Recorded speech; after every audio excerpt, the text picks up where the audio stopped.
Good morning বন্ধুরা। এখন বাজে 9:34। প্রতিদিনের মতন আজকেও রান্নাঘর থেকে শুরু করে দিয়েছি। এখানে আলু দিয়ে পেঁয়াজ দিয়ে ভাজা হচ্ছে। কর্তা দেখো বাজার কি করেছে, আজকে বাজারটা আগে দেখিয়ে নিই। এখানে ছোটো মাছ আছে পুঁটি আর চিংড়ি মিশানো। আর এই যে আর একটা প্যাকেট দেখতে পাচ্ছ, এর মধ্যে একটু বড়ো সাইজের চিংড়ি আছে। গতকাল যে আমি ইঁচড় এনেছিলাম সেই ইঁচড় দিয়ে হবে। এটা ঢাকা দিয়ে দিই। এখানে একটু পেঁয়াজ কেটে রেখেছি, ডিম অমলেট করব। এই 3টে দেশি আর একটাই বিদেশি আছে, মানে এটা হচ্ছে পোলট্রির। তাই সবকটাকে একসঙ্গে মিশিয়ে করবো। এই 4টেই ডিম আছে। এই যে পান্তা ভাত আছে ঘরে, তাই পান্তা ভাতের জন্য পেঁয়াজ কেটে রেখেছি। এটা আলু ভাজা নামাবো। আর এগুলো আজকে যে আইটেম হবে সেই আইটেমের বাটি একসঙ্গে রেডি করে রেখেছি। আর এবার কর্তার বাজারটা দেখাই। জল এসছে, জল তুলছি, জল ভরা হয়ে গেছে। এই যে আঙুর ফল, এই যে ডাটা দেখতে পাচ্ছ, এর মধ্যে তরমুজ, আম, শশা, উচ্ছে। ওই উচ্ছে দিয়ে ছোটো মাছ খাওয়ার জন্য এনেছে, কিন্তু আজকে হবে না, নিয়ে এসছে, ঘরে থাকবে। কারণ আমাদের একটা শ্রাদ্ধ বাড়ি নিমন্ত্রণ আছে। আলু ভাজাটা মনে হয় লেগে গেল।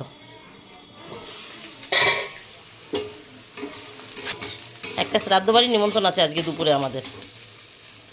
তাই রাত্রে আমার রান্না করতে ইচ্ছা করে না। আর এই গরমে রাতে কেউ রান্না করে বলো? রান্না করলে তো তার কোটা বাটা গোছ গাছ সব থাকবে। দুপুরে খাবো না, তাই কি ওই ইঁচড় চিংড়িটাও করে রাখবো। আর একটা তরকার ডাল এনেছে কর্তা অনেক দিন ধরে, সেটা দেখি শিকার শহর একটু। এখনও বাটিতে জল ফেলিস নি, আমি একটু হাত দেবো। এই যে এইখানটাই রাখা রয়েছে। এই তরকার ডালটা খাওয়াই হচ্ছে না, ছেলে ডিম খায় না তো, ওর জন্য খাওয়া হচ্ছে না। তা আজকে ভেবেছি নিরামিষ করেই করে দেবো। নিরামিষ বলতে পেঁয়াজ টেয়াজ থাকবে, কিন্তু ডিমটা ছাড়া ওইভাবেই করে দেবো। রাত্রে তাহলে ইঁচড় দিয়ে আর ওই দিয়ে রুটি খেতে পারবে।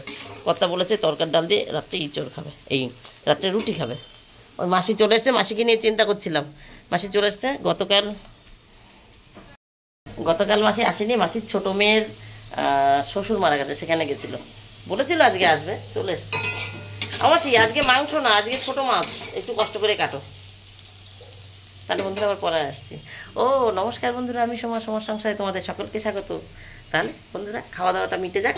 মেয়ের আবার 10টা থেকে পড়া আছে তো, শনি রবি 2টো করে পড়া থাকে। আবার 10টা থেকে পড়া আছে, খেতে দিয়ে নিই, তারপর আবার পরে কথা বলবো। বন্ধুরা এখন বাজে 11:14।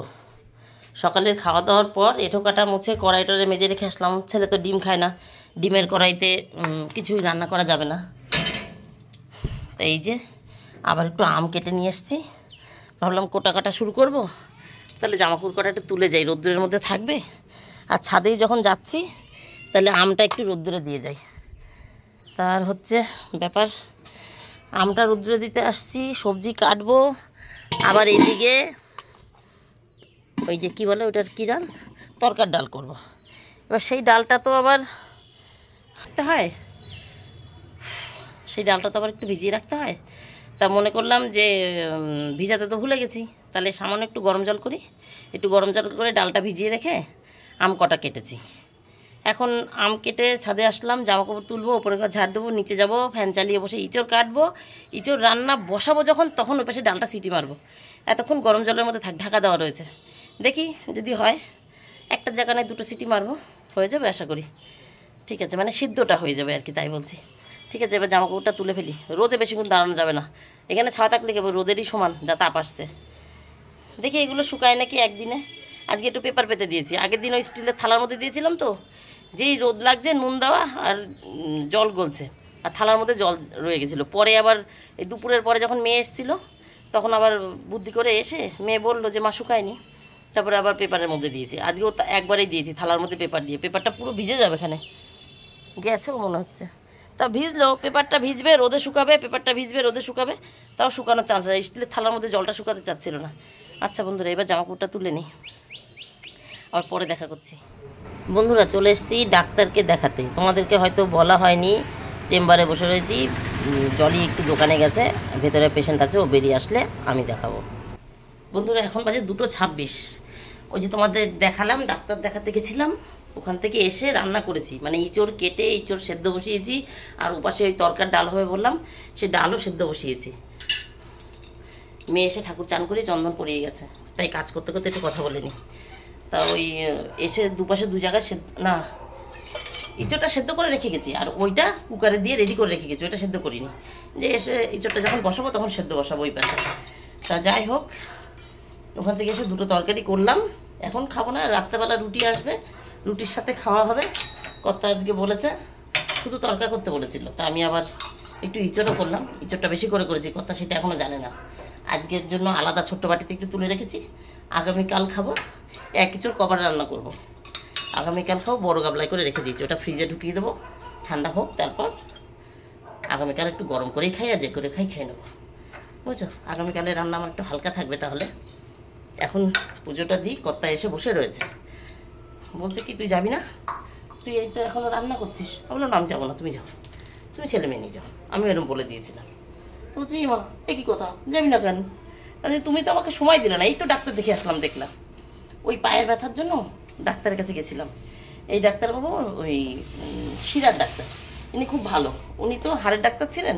এবার আমার ভাঙেনি চলেনি, আমি তো সন্দেহে যে ভেঙেছে নাকি তাই গেছিলাম, বুঝেছো। তা আমার পুজোটা দিয়ে নি, দেরি হয়ে যাবে, পরে কথা বলবো বন্ধুরা। হ্যাঁ, তা যাই হোক, ডাক্তার দেখিয়ে এসেছি, ডাক্তার ওষুধ দিয়েছে।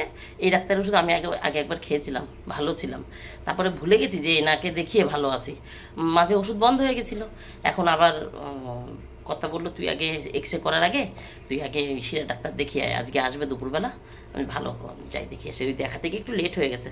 যাই হোক, এখন 2:30 মতন বাজে, 2:26 বললাম, 2:30 বাজে, পুজোটা দিই আর শাড়ি পরবো, রেডি হবো। ছেলে মানুষ রেডি হতে মানে ওদের 3 জনের কারো সময় লাগবে না, আমার একটু শাড়ি পরতেই যেটুকু সময় লাগবে। এবার শ্রাদ্ধ বাড়ি যাবো তো, আর চুড়িদার পরে যাবো না। আর প্রতিবেশীদের বাড়ি আমি এখনও সেভাবে চুড়িদার পরি না, তো প্রতিবেশীদের বাড়ি যাওয়া যাবে না। মাথাটাতে কিচ্ছু আসছে না, শুধু মুখে একটু ক্রিম মেখে চলে এসেছি। তাহলে আবার পরে কথা বলবো বন্ধুরা। এখন বাজে 3:50, শ্রাদ্ধ বাড়ি গেছিলাম, খাওয়া দাওয়া হয়ে গেছে, সবাই বাড়িতে এসে সবাই যে যার মতন জামা কাপড় ছেড়ে হাত মুখ ধুয়ে খাটে উঠে পড়েছে।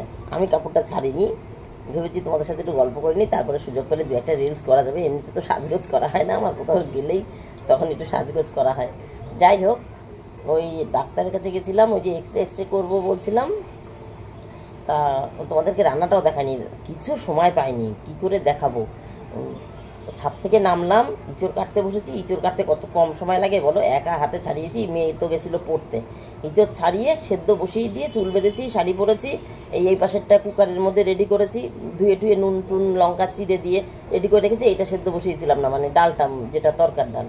এইভাবে এইসব করতে করতে জলিকে বলেছি তুমি আমাকে ফোন করবা। জলি যতক্ষণ ফোন না করেছে ততক্ষণ আমি ওয়েট করছি যে ইঁচড়টা যদি সেদ্ধ করে রেখে যেতে পারি তাহলে আমার রান্না করতে সময় লাগবে না। ইঁচড় চিংড়ি মাছ ভাজবো, ইঁচড় কষাবো, দেবো, ততক্ষণে তো আমার ডাল সিটি পড়ে যাবে, তাই চিন্তা করেছি। তারপরে গেছিলাম, ওখানে বেশি ভিড় ছিল না, মানে 4-5টা পেশেন্ট ছিল হয়তো। তা আমি যখন গেছি তখন আর 2টো পেশেন্ট ছিল। জলি আমাকে বসিয়ে দিয়ে আবার আমাদের দোকানে এসেছিলো একটা কাজে, তার জন্য তোমরা তখন জলিকে দেখতে পাওনি। যাই হোক, কর্তা বললো যে এক্স রে করতে যাওয়ার আগে তুই একবার এই ডাক্তার দেখিয়ে আয়, তো তুই তো এর আগে এই ডাক্তার দেখিয়ে ভালো ছিলিস। তাই আবার গেছিলাম। তা উনি না, ডাক্তারবাবু অল্প বয়সের হলে কী হবে, ডাক্তারবাবু মানে অভিজ্ঞতা অনেক, খুব সুন্দর কাজ, মানে তার কাজ ভালো, ব্যবহার ভালো। আমার পা একদম ধরে টিপে টিপে, এই আঙুলটা তুলুন তো, তার হাত দিয়ে এরকম করে পা ধরে ধরে এই কটা আঙুল চেপে ধরেছে, বলছে বুড়ো আঙুলটা তুলুন একা একা, আবার বুড়ো আঙুলটা চেপে ধরেছে, বলছে এই আঙুলগুলো তুলুন। ওনার মতন উনি চিকিৎসা মানে দেখে নিলেন যে ভেতরে কোথায় কী সমস্যা। তাই আমাকে সবসময় বেল পড়তে বলেছে বন্ধুরা, কিন্তু আমি কি করে বেল পরবো, রাস্তাঘাটে আমি স্কুল কলেজ আমি বেল পরে যেতে পারবো না। আর বলেছে আগে বেল কোথায় আছে, আমি বলেছি যে স্যার ওই সিজারের পরে যে বেলগুলো দেয় চড়া চড়া অ্যাবডোমিনাল বেল্ট আমার আছে ঘরে। বলছে ঘরে থাকলে হবে না, আগে সেটাকে টেনে বার করুন, ওইটা আগে ব্যবহার করতে শুরু করুন, সারা দিন রাত 24 ঘন্টা আপনি ব্যবহার করুন, মানে 24 ঘন্টা বলেনি, মানে শুতে যাওয়ার আগে খুলতে বলেছে, পারলে 24 ঘন্টা ব্যবহার করুন, এরকম আর কি। ওইটা দিলে আপনি অনেকটা সাপোর্ট পাবেন, আর ওষুধ আমি লিখে দিলাম। তাই বললো। তাই বললাম স্যার আমি ভয় পাচ্ছি, আমি তো ওই ছেলেকে মারতে গিয়ে বললাম যে ছেলেকে মারতে গিয়ে, ছেলেকে তো হাতেও পাইনি, ছোটো ছেলে দুষ্টুমি করে, ধাওয়া দিয়েছিলাম আর দৌড়ে গিয়ে গুঁতো খেয়েছিলাম আলনার সঙ্গে, তা আমার পায়ের এইখানটায় একটু ছ্যাঁচা লেগেছিলো, আমি ভয় পাচ্ছি কোনো শিরা টিরা চ্যাপটা হয়ে গেল কি ছিঁড়ে গেল কি কিছু হলো, ছিঁড়ে যাওয়া না মানে যাই হোক শিরা টিরা খারাপ হয়ে গেল নাকি। বলছে না না আপনার ভয় নেই, আপনি প্যারালাইসিস হবেন না, আপনার ওই অত দূর কোনো সমস্যা হয়নি, ঠিক হয়ে যাবে, আপনি ওষুধগুলো খান। তাই বলে 2-3টে ওষুধ দিয়েছে, 4টে ওষুধ দিয়েছে, 2টো ওষুধ বলেছে 5 দিন পরে বন্ধ হয়ে যাবে, তারপর 2টো ওষুধই থাকবে। আগেও যখন দেখাতে গেছিলাম না তখন 3টে ওষুধ দিয়েছিল, বলেছিল এই 2টো খান, এই 2টো যদি খেয়ে আপনি ভালো থাকেন তাহলে 3 নম্বরের প্রয়োজন নেই, আর যদি 2টো খাওয়ার পরেও কাজ না হয় তখন আপনি 3 নম্বরও খাবেন। আমি তো 3 নম্বর কিনিই নি, মানে আনিই কেনা তো দূরের কথা, ওই কর্তার কাছ দিয়েই তো আনো দোকান থেকে, আনিই নি।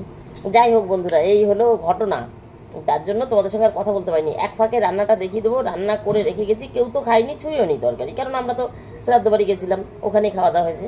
এখন যাই চলো একটু ছাদে, সেই যে আম ফলসি মেলে এসছি না, আম ফলসি তোলা হয়নি, আমার তো মনেই নেই সে কথা, আমি দুপুরবেলায় যখন ছাদে গেছিলাম জামা কাপড় তুলে ফেলেছি আর আম থুয়ে এসেছি, ওটা আম ফলসি হবে। গতকাল না পরশু দিন ওই যে আমের আচার করবো দেখে দিয়েছিলাম, ইসিকা ওখান থেকে 2-3 টুকরো তুলে তুলে খেয়ে নিয়েছে। বলছে মা এগুলো তো বেশ ভালোই লাগছে, তুমি এরকম বানিয়ে রাখবা তো। তা আমি বুঝলাম তাহলে আম ফলসি খেতে চাচ্ছে। ওগুলো তো খোসা সমেত ছিল, এগুলো খোসা ছাড়িয়ে দিয়েছি।